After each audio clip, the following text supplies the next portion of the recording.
আসিয়া বিনতে মুজাহিম প্রাচীন মিশরের ফেরাউনের স্ত্রী ছিলেন। তিনি ছিলেন এক আল্লাহ বিশ্বাসী মহিয়সী নারী, ছিলেন মানুষের প্রতি দয়ালু ও সহানুভূতিশীল। তার স্বামী ফেরাউন নিজেকে স্রষ্টা বলে দাবি করত।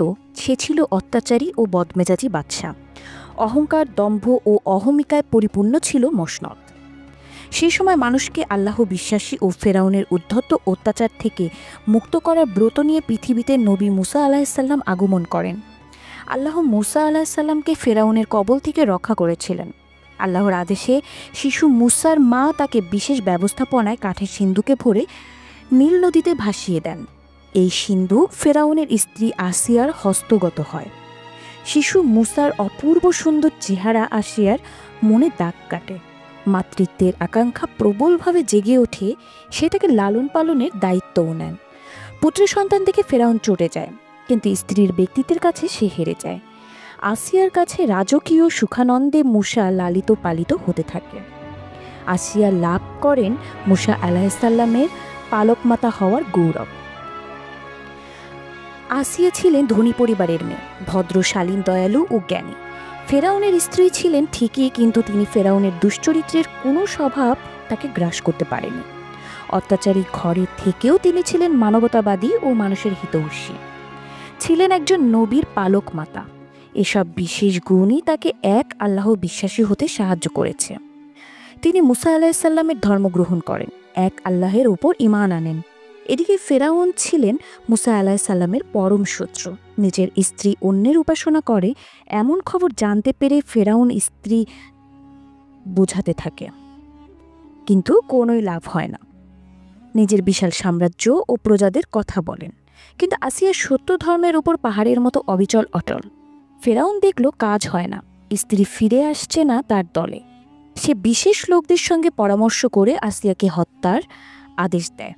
ফেরাউনের সৈন্য সামন্ত তার হাত পা বেঁধে উত্তপ্ত সূর্যের নিচে ফেলে রাখে। অন্যদের চেয়ে কঠিন শাস্তি দেয় তাকে।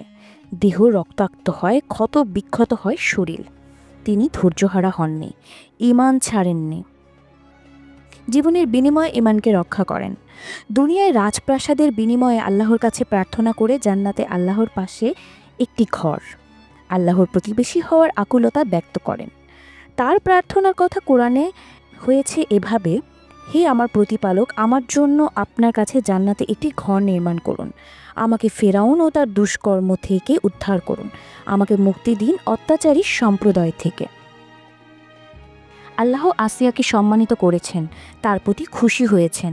কোরআনে তার ঘটনা বর্ণনা করেছেন, পরবর্তী জাতির জন্য তার জীবনে শিক্ষা রেখেছেন, জান্নাতে যাওয়ার পাথেও করেছেন। মানবতার নবী মুহাম্মদ সাল্লাল্লাহু আলাইহি সাল্লামকে তার সম্পর্কে উত্তম ধারণাও দিয়েছেন। রাসূল সাল্লাল্লাহু আলাইহি সাল্লাম বলেন, পুরুষদের মধ্যে অনেকে পুণ্য অর্জন করেছেন, তবে নারীদের মধ্যে পুণ্য অর্জন করেছেন শুধু মারিয়াম বিনতে ইমরান ও ফেরাউনের স্ত্রী আসিয়া। জান্নাতবাসী নারীদের মধ্যে আসিয়া শ্রেষ্ঠ নারীর একজন। আব্দুল্লাহ বিন আব্বাস রাদিয়াল্লাহু আনহু বর্ণনা করেন, রাসূল সাল্লাল্লাহু আলাইহি সাল্লাম জমিনে 4টি রেখা টেনে বলেন, তোমরা কি জানো এটা কি? সাহাবারা বলেন, আল্লাহ ও তার রাসূল জানেন। রাসূল সাল্লাল্লাহু আলাইহি সাল্লাম বলেন, জান্নাতবাসীর মধ্যে সর্বশ্রেষ্ঠ নারী হলেন খাদিজা বিনতে খুওয়াইলিদ, ফাতেমা বিনতে মুহাম্মদ, মারিয়াম বিনতে ইমরান ও ফেরাউনের স্ত্রী আসিয়া বিনতে মুজাহিম। এই ছিল আমাদের আজকের এই ভিডিওটি কেমন লাগলো অবশ্যই আমাদের কমেন্ট করে জানাবেন, এবং পরবর্তীতে কি সম্পর্কে এরকম আরও কিছু চমকপ্রদ তথ্য জানতে চান সেটাও আমাদের কমেন্ট সেকশনে জানান। এই পর্যন্তই ভালো থাকবেন, চ্যানেলটি সাবস্ক্রাইব করে পাশে থাকবেন।